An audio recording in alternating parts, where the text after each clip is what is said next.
안녕하세요. 오늘도 사연 살롱을 찾아주셔서 감사합니다. 저는 친정엄마와 함께 살면서 딸아이를 키우고 있어요. 집에 여자만 셋이다 보니까 하루 종일 수다 떠는 게 주요 일과지만 그래도 꽤 재미있게 살고 있죠. 가족 구성원을 보고 짐작하셨겠지만 저는 한부모 가정의 가장이에요. 요즘 세상에 이혼이 흠도 아니고 제가 잘못해서 헤어진 것도 아니라 부끄럽진 않아요. 누가 남편은 뭐하냐고 물을 때면 전 숨기지 않고 솔직하게 이혼했다고 말해요. 그런데 가끔은 이혼 사유까지 꼬치꼬치 캐묻는 사람들도 덜어 있어요. 그럴 때면 전 이렇게 말을 하죠. 제가 남자 보는 눈이 없어서요. 남편은 바람둥이의 쓰레기였죠. 그러면 열이면 열 힘들었겠다고 그동안 고생 많았겠다고 말하곤 더 이상은 묻지 않더라고요. 정확한 이혼 사유는 남편의 외도였어요. 지금 생각해도 치가 떨리는 일이죠. 다행히 어느덧 딸이 엄마를 이해할 나이가 되어서 이제는 속상했던 지난날을 딸 앞에서 넋두리하곤 한답니다. 남들이 들으면 자식 앞에서 그게 무슨 추태냐 하겠지만 남편은 저뿐만 아니라 딸아이에게도 상처를 주었죠. 우리 모녀에게 씻을 수 없는 상처가 된 지난날을 털어보려고 사연을 보내게 되었어요. 저는 가난한 집안에서 태어났어요. 3남매의 장녀로요. 가난한 집안의 장녀의 삶이 어떤지는 다들 아실 거예요. 말 그대로 저는 살림 미천이었고요. 그럼에도 늘 희생을 강요받았고요. 학창시절부터 늘 돈에 쪼들려 사시는 부모님을 보며 일찌감치 꿈을 접었어요. 그 대신 돈을 벌어야겠다는 생각을 했죠. 그래서 중학생 때부터 닥치는 대로 아르바이트를 했어요. 고등학교를 졸업하면 바로 취업할 생각이었죠. 그렇게 돈에 집착하게 된 이유는 바로 동생들 때문이었어요. 밑으로 동생이 둘이었던 저는 어떻게든 동생들을 대학에 보내고 싶었거든요. 그래서 꿈도 포기한 채 어른이 될 날만을 기다리고 있었어요. 특성화 고등학교에 진학한 저는 성적이 좋았던 덕에 졸업과 동시에 한 기업에 취직을 할 수 있었어요. 돈 버는 게 쉬운 일은 아니더라고요. 하지만 제 월급이 집안 살림의 보탬이 되었기에 보람은 있었죠. 그런 저를 보며 부모님은 늘 미안해 하셨어요. 그러던 어느 날 저는 한 남자를 만나게 되었어요. 제 나이 23살 때였죠. 직장 상사의 친구였는데 저희 회사에 들렀다가 우연히 저와 마주치게 되었고 그는 초면임에도 불구하고 다짜고짜 제가 마음에 든다며 저녁을 사겠다고 했어요. 솔직히 황당한 상황이었지만 인상도 좋고 훤칠한 외모에 끌려서 저는 승낙을 했죠. 그는 퇴근 시간에 맞춰 회사로 저를 데리러 왔어요. 순간 설레더라고요. 지금까지 가족을 위해 돈을 벌어야 된다는 강박을 가지고 살았던 제겐 남녀 간의 데이트는 딴 세상에서 벌어지는 일인 줄 알았거든요. 장녀예요? 고생이 많았겠네요. 남자는 제게 이런저런 것들을 물었고 제 얘기에 귀 기울여 들어주었어요. 밥을 먹는 내내 화기애애한 분위기 속에서 우린 대화를 이어갔어요. 그리고 헤어지려는 순간 저녁 잘 먹었다고 감사 인사를 하는 제게 남자는 앞으로도 계속 볼 사이인데 무슨 그런 말을 하냐며 자연스럽게 애프터 신청을 하더라고요. 저 역시 그 남자가 마음에 들었던 터라 전화번호를 알려주었고 우린 이후에도 종종 만나게 되었어요. 그렇게 한 달도 안 돼서 우린 정식으로 사귀게 되었고요. 그를 만나는 순간순간이 저에겐 꿈 같은 시간이었어요. 지금껏 책임만 강요받고 살아온 저에게 온전히 믿고 의지할 사람이 생겼으니까요. 이 사람과 함께라면 뭐든 다 할 수 있을 것 같았죠. 하지만 가족들에게는 말하지 않았어요. 왠지 제 처지에 어울리지 않는 호사를 부리는 것 같아 미안했거든요. 그렇게 1년 가까이 시간이 흘렀고 전 24살이 되었어요. 어느 날 업무 중에 몸이 좀 이상하다는 걸 느꼈어요. 평소와 달리 몸이 나른하고 졸음이 몰려오더라고요. 그때까지만 해도 대수롭지 않게 그저 감기 기운이 아닐까 생각했었죠. 그런데 문득 달력을 보고는 심장이 덜컥 내려앉는 것 같았어요. 생리 예정일이 한참 지나 있었던 거예요. 저는 애써 피곤해서 그런 걸 거라고 믿고 싶었지만 그런 불안한 마음은 가시지 않았죠. 결국 약국으로 가서 임신 테스트기를 사들고 나왔어요. 그리고 회사 화장실에서 테스트를 했죠. 선이 나타나기 전까지 얼마나 심장이 쿵쾅거리던지. 그리고 마침내 붉은 선이 떠올랐어요. 2줄이었죠. 임신을 한 거예요. 그 순간 눈앞이 캄캄하더라고요. 남친이 임신 사실을 듣고 어떤 반응을 보일지 몰랐으니까요. 아이 먼저 가졌다고 하면 나를 버리고 떠나는 거 아닐까? 그 사람도 아직 20대 후반인데 앞길이 창창한 사람이 나와 아이를 책임지려고 하겠어? 머릿속엔 갖가지 생각들로 가득했어요. 하지만 언제까지고 숨길 수만은 없는 노릇이었기에 결국 얘기하기로 마음을 정했죠. 퇴근을 하자마자 그에게 전화를 해 만나자고 했어요. 알겠다고 하더군요. 카페에서 남친을 기다리는 내내 얼마나 떨렸는지 몰라요. 마침내 그가 나타났고 평소와 다름없는 모습이었죠. 저는 망설이다가 테스터기를 꺼냈어요. 나 임신했어. 전 폭탄 같은 말을 던져놓곤 불안한 표정으로 남친을 바라봤어요. 그런데 정말? 잘됐다. 나 늘 생각했었어. 너랑 결혼해서 가정 꾸리고 싶다고. 제 걱정과는 다르게 남친이 엄청 기뻐하더라고요. 정말 다행이었죠. 덕분에 조금은 안심이 됐거든요. 남친은 모든 걸 다 자기한테 맡기라고 했어요. 걱정은 됐지만 그러기로 했죠. 그날 이후 모든 일이 일사천리로 진행되었어요. 물론 저희 부모님은 뒤집어지셨죠. 큰딸이 남자 만나는 것도 몰랐는데 애까지 가져선 결혼한다니. 당연히 기절초풍할 일이었죠. 남친은 그런 저희 부모님께 저와 아이를 책임지고 행복하게 하겠다며 결혼을 허락해달라고 부탁드렸어요. 진심 어린 모습에 부모님은 결국 허락해 주셨어요. 얼마 뒤 저도 남친 집으로 인사를 갔어요. 남친한테는 위로 형이 한 명 있는데요. 회사 일로 바빠서 만나지는 못했어요. 예비 시부모님만 만나뵐 수 있었죠. 저희 임신 소식을 이미 들으신 터라 최대한 조심스럽게 대해주시는 것 같더라고요. 들어보니 집안 형편이 넉넉치 않은 것 같더구나. 그래서 말인데 예단이나 예물은 하지 않았으면 한다. 솔직히 전 어머님 말씀에 한시름 놓을 수 있었어요. 내심 돈 걱정을 하고 있었거든요. 아무래도 부모님 도움 없이 제 손으로 해가야 했으니까요. 임신 탓에 결혼은 빠르게 진행되었어요. 스드메는 남친이 준비해준 대로 했고 신혼집을 구할 시간이 없어서 당분간 시댁에서 살기로 했어요. 아기 태어나면 그때 분가하기로 했죠. 솔직히 저는 시집살이에 대해 불만을 얘기할 상황은 아니었어요. 이 결혼에서 제가 한 게 아무것도 없었으니까요. 배가 불러오기 전 결혼식을 치렀습니다. 결혼식은 꽤나 크게 치렀어요. 아버님의 사업 덕에 많은 손님들이 오셨어요. 그래도 난데없이 24살밖에 안 된 딸을 시집 보내게 된 부모님 얼굴에 기쁨보다는 걱정이 더 많이 보였죠. 반면에 저는 살짝 들떠 있었어요. 부모님과 동생들한테는 미안하지만 어깨에 짊어지고 있던 짐을 내려놓은 것처럼 시원하기도 했죠. 더 이상 내가 책임지는 입장이 아닌 누군가의 보호를 받는 입장이 되었다고 생각하니 가슴을 누르던 돌이 빠져나간 것 같았거든요. 든든한 남편, 예쁜 아기와 함께 행복한 가정을 꾸리고 살 거라고 생각했어요. 신혼여행에서 돌아온 우리 부부는 바로 시댁에 들어가 신혼생활을 시작했어요. 그리곤 태교를 위해 회사에 휴가를 신청하려고 했죠. 남편이 먼저 권한 일이었어요. 지금 생각하면 그때 무슨 생각으로 그랬을까 싶기도 합니다. 저를 위한 일은 아니었을 것 같아서요. 여튼 그 얘기를 들으신 시어머니께서 펄쩍 뛰시더라고요. 아니, 너 지금 내 아들만 일 시키고 너는 놀려고 그러니? 머리가 있으면 생각 좀 해봐라. 너 네 남편이 시아버지 회사서 근무하는 거 아니 모르니? 우리 집 며느리가 지 남편은 일 시키고 저는 집에서 논다고 회사에 소문이라도 나면 어쩌려고 그래? 제발 생각을 좀 하고 살아라. 사실 시아버지께서 사업을 하셔서 남편이 그곳에서 일을 하고 있거든요. 아무래도 회사 오너 집안이다 보니 남의 눈 신경 쓰는 거야 이해는 해요. 하지만 저도 임신한 마당에 마냥 힘들게 일을 할 순 없을 것 같더라고요.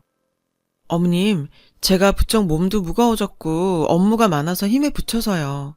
저라고 언제까지고 놀 생각은 없어요. 아기 낳으면 당연히 복직할 거예요. 그러니까 지금은 휴직하게 해주세요. 아니, 그게 무슨 소리야? 애 태어나면 집에서 육아를 해야지. 그러니까 지금 끝까지 바짝 벌어놓으라는 얘기다. 그때 가서 편하게 살림하며 애 보면 될 것 아니니? 어머님은 완고하셨어요. 사실 결혼 후에도 제가 계속 일을 했던 건 친정에 생활비를 대줘야 했기 때문이었어요. 남편도 알고 있었어요. 그래서 짐이 되기 싫어서 제가 벌어 제가 친정을 도왔어요. 하지만 최근에 여동생이 미용사로 취직을 해서 돈을 벌고 있는 데다 남동생도 전문대를 졸업하고 취업을 앞두고 있어서 더 이상 그럴 필요가 없게 되었어요. 그래서 임신하고 힘들 때 좀 쉬다가 다시 복직할 계획을 세운 거였고요. 하지만 시집 올 때 들고 온 것 하나도 없는 저로서는 눈치가 보여 어머님 말씀을 거스를 수가 없었어요. 남편은 애 낳으면 바로 분가할 테니 그때까지 조금만 참으라고 하더군요. 그래서 저는 당분간 일을 계속하기로 했어요. 그런데 일이 생겼지 뭐예요. 제가 회사에서 과로로 쓰러진 거예요. 다행히 태아한테는 이상이 없었지만 그 일로 저는 겁을 먹게 됐죠. 그래서 일단 회사에 휴가를 내고 얼마 뒤 어머님께 솔직히 말씀드렸어요. 그러자 어머님께서 이러시더군요. 몸 관리를 그렇게 못해서 어디 건강한 아들 낳겠니? 잘하는 짓이다. 저는 그런 어머님 눈치를 보면서 서러움을 삼켜야 했어요. 그날부터 저는 주부 아닌 주부가 되어 할 일 없이 집에만 있게 되었어요. 물론 나름 태교라고 동료도 들려주고 책도 읽어주려고 했지만 그것도 마음대로 할 수가 없었거든요. 바로 어머님 때문이었죠. 제가 휴직을 하자마자 어머님은 기다렸다는 듯이 저를 잡기 시작했어요. 얘, 좀 일찍 일어나라. 너 그렇게 잠만 자면 애가 나중에 게을러져. 너 시아버지 아침 식사는 준비했니? 저기 방에 먼지 좀 닦아라. 누가 치워줄 때까지 기다리지 말고 네가 좀 해. 하루 종일 잔소리를 하시며 온갖 집안일을 다 시키셨죠. 제 딴엔 한다고 하는데도 꼭 트집을 잡아 잔소리를 하고 다 해놓은 일을 다시 하게 하셨어요. 이럴 거면 차라리 휴가 취소하고 회사나 나갈까 싶을 정도로 힘든 나날이었어요. 그래도 뱃속의 아기를 생각하면서 꾹 참았죠. 그나마 아기 생각에 버틸 수 있었는지 몰라요. 남편은 바쁘다는 이유로 산부인과도 한번 같이 가주지 않았고 결혼하고 한 달 후부터는 퇴근도 늦어서 얼굴만 겨우 보고 자는 게 다였죠. 그래도 남편 덕분에 아기는 나처럼 가난한 집에서 태어나지 않아 다행이라는 생각으로 모든 걸 참고 넘겼어요. 그리고 드디어 10달 뒤 사랑하는 제 딸이 세상에 나왔어요. 아기와 처음 마주한 순간 눈물이 왈칵 쏟아질 정도로 예쁘고 사랑스러웠어요. 그러나 시댁 식구들에게는 아니었나 봐요. 아기를 낳고 병실에 누워있는데 밖에서 어머님 말소리가 들렸죠. 가진 것도 없는 걸 받아줬더니 아들도 못 낳고 딸을 낳아? 저는 그 말을 듣는 순간 가슴이 철렁 내려앉았어요. 은근히 아들을 바라시는 것 같다며 남편이 일단 아들이라고 하자 했었거든요. 저는 요즘 세상에 그렇게까지 하시는 부모가 어디 있겠냐며 솔직히 말씀을 드렸지만 제 말은 콧등으로도 안 들으셨어요. 그냥 아들 말이라 믿으셨나 봐요. 그 후 친정에서 몸조리한다고 3주 정도 있었는데 집에 돌아와 보니 저를 보는 어머님 눈빛이 완전히 바뀌어 있더군요. 그리고 그 다음 날부터 지금껏 본 적 없는 새로운 세상이 시작됐어요. 말로만 듣던 진짜 시월드였죠. 어머님은 노골적으로 저기를 드러내며 저와 딸을 구박하셨어요. 은근히가 아니라 정말 아들 타령이었어요. 기집애를 뒀다 어디다 써? 얼른 키워서 시집이나 보내버려야지. 기집애를 유치원에 보내서 뭐해? 어차피 출가외인될걸 대충 가르칠 것만 가르치면 되지. 한마디 한마디가 비수 같았어요. 전 아기가 들을까 손으로 딸아이 귀를 감싸곤 마음으로 울었어요. 그렇게 눈물을 삼키는 날들이 늘어갔고 분가하는 날을 기다리며 버텨갔어요. 하지만 생각지 못한 불행이 닥쳤어요. 바로 남편과 이혼하게 된 것이죠. 사유는 앞에서 밝혔다시피 남편의 외도였어요. 하지만 저를 더욱 비참하게 만든 건 남편의 외도가 아니었어요. 어느 날 어머님은 외출을 하시고 딸아이와 둘이 집을 지키고 있는데 누가 초인종을 누르더라고요. 보니까 고급스럽고 화려한 옷차림의 여자였어요. 제가 누구냐고 물었더니 이희진 씨 만나러 왔어요. 글쎄, 저를 만나러 왔다지 뭐예요. 그 말에 전 문을 열어주었어요. 그랬더니 그 여자는 당당하게 집 안으로 들어와선 턱하니 거실 소파에 앉더라고요. 나 그쪽 남편이랑 만나는 사이예요. 저는 그게 무슨 말이냐고 물었고 그 여자는 친절하게도 차근차근 설명을 해주더라고요. 잘 들어요. 매도 먼저 맞는 게 낫다 싶어서 내가 먼저 온 거니까. 나 그쪽 남편이랑 만난 지 1년 다 되어가요. 당신 남편이 결혼하자고 프로포즈까지 한 상태고요. 물론 유부남인 거 알고 시작했어요. 그 사람이 그러더라고요. 부인이랑은 곧 이혼할 거니까 자기랑 결혼하자고. 이런 얘기 남편한테 듣는 것보단 나한테 듣는 게 낫지 않아요? 손이 부들부들 떨리고 심장에 요동을 쳤어요. 참으려고 해도 나도 모르게 눈물이 흘렀죠. 나는 집에서 어머님의 그 모진 폭언을 견디며 아기와 버티고 있었는데 이 인간은 제가 임신했을 때부터 이미 다른 여자랑 놀아나고 있었던 거예요. 무엇보다 화가 나는 건 내 앞에 앉은 상간녀가 어이없게도 날 가엾다는 듯 바라보고 있다는 거였죠. 그날 밤 퇴근하고 돌아온 남편을 붙잡고 추궁했어요. 남편은 당황한 기색이었지만 이내 순순히 인정을 하더군요. 그리곤 작정한 듯 떠들었어요. 위자료라면 섭섭치 않게 챙겨줄게. 그러니까 이혼해주라. 애도 내가 잘 키울 테니 걱정 말고. 아이를 데려간다는 말에 전 꼭지가 확 돌았어요. 절대로 어머님 있는 집에 내 딸을 남겨놓을 순 없었거든요. 그건 절대 안 돼. 내 배 아파 낳은 내 딸이야. 누구 맘대로 당신이 키운대? 다른 건 몰라도 아이는 안 돼. 그러자 남편이 절 보고 한심하다는 표정을 지으며 그러더군요. 솔직히 네가 가진 게 뭐가 있어? 애 교육은 제대로 시킬 수 있을 것 같아? 그래, 우리 엄마가 손주 욕심 있는 거 나도 인정해. 그래도 여기 있으면 먹고 사는 거 걱정 안 해도 되잖아. 그리곤 절 위로한답시고 그러더군요. 걔 좋은 여자야. 겉모습이 화려해서 그렇지 착하고 아이도 잘 돌본다고. 우리 애도 자기 딸처럼 돌봐주겠다고 이미 약속까지 했어. 기가 막히고 어이가 없어서 저는 소리를 질렀어요. 미친 소리 하지 마. 내 딸 절대 못 줘. 그러자 남편은 며칠 뒤 보란듯이 이혼 소장을 제게 보냈어요. 저는 법원을 들락거리며 양육권을 얻기 위해 최선을 다했어요. 하지만 남편에 비해 경제력이 없었던 저는 양육권을 뺏기고 말았어요. 그렇게 저는 위자료만 받고 이혼을 하게 되었어요. 딸아이 첫 돌도 치르지 못한 시점이었죠. 남편은 위로랍시고 아이는 정기적으로 볼 수 있게 해주겠다고 선심을 쓰더군요. 저는 그렇게 피눈물을 흘리며 친정으로 돌아왔어요. 친정 부모님은 저의 불행이 모두 당신들 탓이라며 자책을 하셨어요. 그 후로 남편은 약속대로 교섭일마다 딸아이를 보여주긴 했어요. 남편은 자기 세부인과 함께 치른 돌사진을 보여주더군요. 그런데 그날을 끝으로 남편에게선 더 이상 연락이 오지 않았어요. 전화번호를 바꿨는지 없는 번호로 나오더군요. 하는 수 없이 전 무작정 시댁으로 찾아갔어요. 이혼한 지 반년 만이었죠. 어머님은 여전히 절 못마땅한 눈빛으로 보시며 이러시더군요. 우리 아들 미국 갔다. 거기서 새아기랑 네 딸 데리고 살 거다. 그러니 더 이상 찾아올 것 없다. 하늘이 무너지는 것 같았어요. 왜요? 왜 제 딸을 저한테 말도 없이 자기들 멋대로 미국에 데려가요? 그런 일이 있으면 저한테 말은 해야죠. 당장 그 사람 전화번호 가르쳐 주세요. 고마운 줄도 모르고 어디서 큰 소리야. 니들 어차피 끝난 사이 아니니? 이참에 너도 정 떼고 새 인생 살라고 배려해주면 고맙습니다 하고 떨어질 일이지. 어디 와서 행패야? 어머님은 절 문 밖으로 쫓아내셨어요. 그리곤 다시는 문을 열어주지 않으셨죠. 집으로 돌아온 저는 엄마를 붙잡고 한참을 울었어요.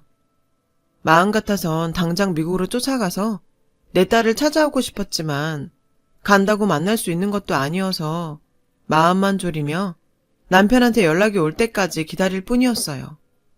그렇게 전 한동안 알아 누웠어요. 뭘 먹으면 다 개워내고 몸도 마음도 황폐해진 저는 결국 삶의 의지마저 잃어갔어요. 그런 딸을 지켜볼 수밖에 없었던 저희 엄마는 눈물로 밤을 지새우셨죠. 그렇게 삶의 희망을 놓은 어느 날 일이 터졌어요.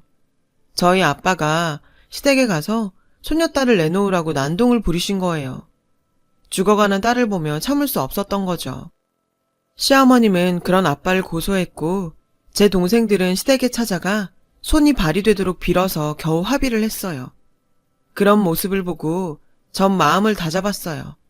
가족까지 상처 입힐 수는 없으니까요. 죽어라 열심히 살아서 언젠가 내 딸을 꼭 찾겠다고 다짐했죠. 저는 다시 회사에 다니며 복귀를 하려다가 이혼 소문이 나는 바람에 눈치가 보여 그냥 사직을 했어요. 다행히 경력을 인정받아 새 직장을 구할 수 있었죠. 저는 야근도 마다 않고 열심히 일했어요. 틈틈이 영어 공부도 했고요. 제게 남은 딸아이의 흔적은 신생아 때 병원 팔찌를 차고 찍은 사진과 발도장이 찍힌 종이 한 장뿐이었어요. 전 그걸 보며 버티며 살아갔어요. 그렇게 8년이란 시간이 흘렀고 저는 회사에서 승진해서 안정적인 생활을 하게 되었죠. 덕분에 집안 형편도 나아졌고요. 두 동생들 역시 자리 잡아서 성실히 살고 있었고요. 하지만 모든 게 좋아진 건 아니었어요. 그 사이 아빠가 돌아가셨거든요. 간암이셨죠. 발견 당시 이미 많이 진행된 상태라 솔직히 치료가 무의미했어요. 아빠는 치료를 거부하셨고 집에서 생애 마지막 시간을 보내셨죠. 아빠는 마지막까지 제 걱정을 하셨어요. 애비로서 제게 해주신 게 없다시며 하늘나라에 가서라도 제 딸을 지켜주시겠다고 약속까지 하셨죠. 그러던 어느 토요일이었어요. 두 동생은 아침 일찍 출근을 했고 엄마는 친구 딸 결혼식에 가셔서 저 혼자 집을 지키고 있었죠. 그때 초인종이 울렸고 전 놀라서 아무 말도 할 수 없었어요. 문 앞에는 화장기 없이 초췌한 얼굴의 여자가 잠든 아이를 업고 서 있었어요. 전 남편의 상간녀였어요. 여자는 문이 열리자마자 저를 밀치고 집 안으로 들어와 문을 꼭 잠궜어요. 지금 뭐 하는 짓이에요? 제가 소리치자 여자는 소파에 잠든 아이를 내려놓고는 제게 말했어요. 도와줘요. 나 좀 숨겨줘요. 여기 당신 딸이에요. 내가 데려왔어요. 죽을 뻔한 걸 데려온 거라고요. 그 말에 저는 잠든 아이를 바라보았어요. 8살쯤 된 여자아이였죠. 제 딸이라는 걸 믿을 수가 없었어요. 상간녀가 데려왔으니 더더욱 그랬죠. 제가 믿지 못하자 여자가 그러더군요. 나는 당신한테는 불륜녀지만 그래도 한때는 그 남자를 정말 사랑했어요. 그 사람 아이까지 키울 수 있을 거라고 생각할 정도로요. 정말이에요. 당신한테서 딸을 뺏은 건 미안해요. 내가 못된 년이었어요. 그 사람뿐만 아니라 아이도 사랑할 수 있다고 생각했어요. 정말 그랬고요. 정성을 다해서 내 딸처럼 키웠어요. 내 아이도 가지지 않으면서까지요. 그런데 그 사람이 몇 년 전부터 절 때리기 시작했어요. 시아버님한테 자금을 받아 새 사업을 시작했는데 그게 잘 안 됐거든요. 아버님이 지원을 끊으시자 남편은 술에 빠져 지냈고 그때부터 변했어요. 그 사람 손에 무언가 들렸는데 번쩍이는 게 무기인 것처럼 보였어요. 그게 진짜 총인지 아닌지는 모르겠지만 그 순간 언제고 이 사람 손에 죽을지도 모르겠다는 생각이 들더군요. 당신한테 죄를 지어서 벌 받는 게 아닌가 생각했어요. 전 그렇다 쳐도 이러다 애까지 어떻게 될까봐 그 길로 그 사람 몰래 한국으로 도망왔어요. 그 여자의 얘기에 전 충격을 받았어요. 제가 알던 남편이 맞나 싶더군요. 아무리 저와는 안 좋게 헤어졌다지만 사람을 때리고 무기까지 들 정도의 인간 말종이라니. 그런 인간과 내 딸이 한 공간에서 숨쉬고 살았다고 생각하니 아찔했어요. 세상 모르고 잠들어 있는 아이를 보니 너무 가여워서 전 잠든 아이를 끌어안고 펑펑 울었어요. 상황적으로는 이 여자한테 고마워해야 하지만 그래도 앙금을 지을 수는 없었어요. 그런 제 마음을 눈치챘는지 여자가 그러더군요. 이런다고 지난날 당신한테 저지른 일들을 용서받을 수 없다는 거 알아요. 용서받으려고 한 일도 아니고요. 사실 저 우리 집에서도 내쳐졌어요. 부모님은 유부남과 노란한 딸이 용서가 안 되셨나 봐요. 그럴만도 하죠. 이번에 한국 와서도 찾아가 봤지만 이혼하기 전엔 절대 못 받아주시겠대요. 저라고 이혼 안 하고 싶겠어요? 누구보다도 원한다고요. 여자는 감정이 복받치는지 잠시 말을 잇지 못했어요. 잠시 뒤 여자는 제게 쇼핑백 하나를 내밀었어요.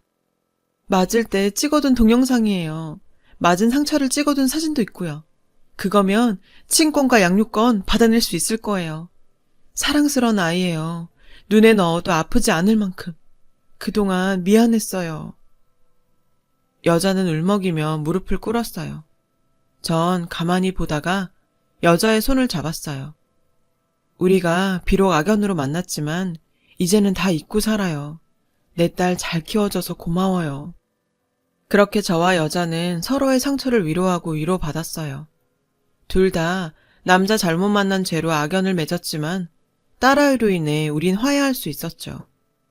전 여자한테 그 사람과 정리되면 언제 얼굴 한번 보자고 연락하라고 했어요. 여자는 그러겠다고 하더군요.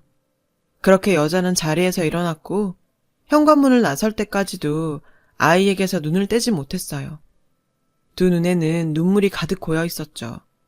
그 모습에 그동안 이 여자가 내 딸을 얼마나 사랑해 주었는지 알 수 있었어요. 그래서 더욱 안심이 되더라고요.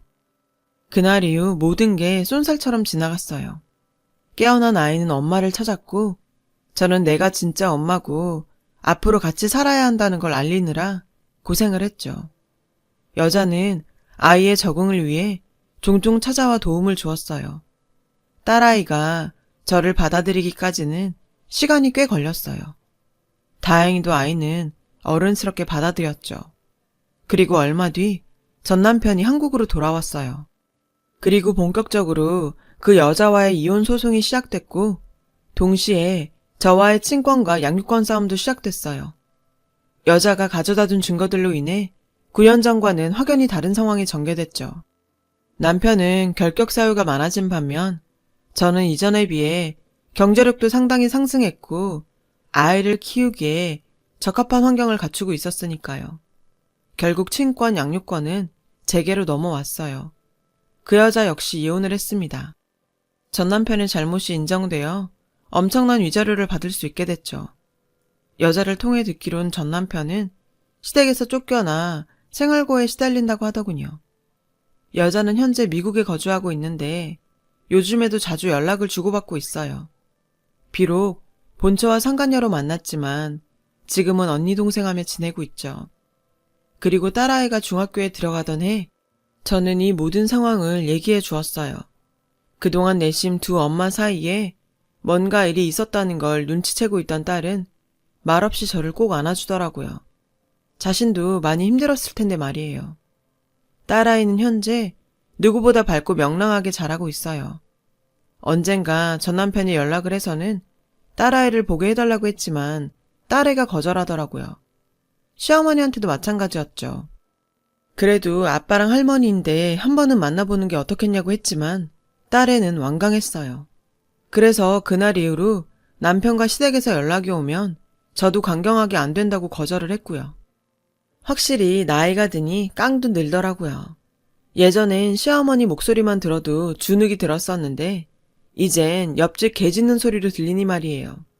10년 고통 끝에 저는 봄날을 맞았어요. 사랑하는 딸아이와 함께 내 힘으로 이룩한 안정된 가정에서 말이죠. 앞으로도 전 열심히 살아갈 거예요. 사랑하는 내 딸한테 부끄러운 부모가 되지 않기 위해서요. 지금까지 제 사연을 들어주셔서 감사드려요. 여러분의 가정도 따뜻한 봄날 맞으시길 바래요. 여러분, 사연 댓글에 응원과 현명한 조언 부탁드려요. 좋아요와 구독은 저에게 큰 힘이 됩니다. 오늘도 좋은 일 가득하세요.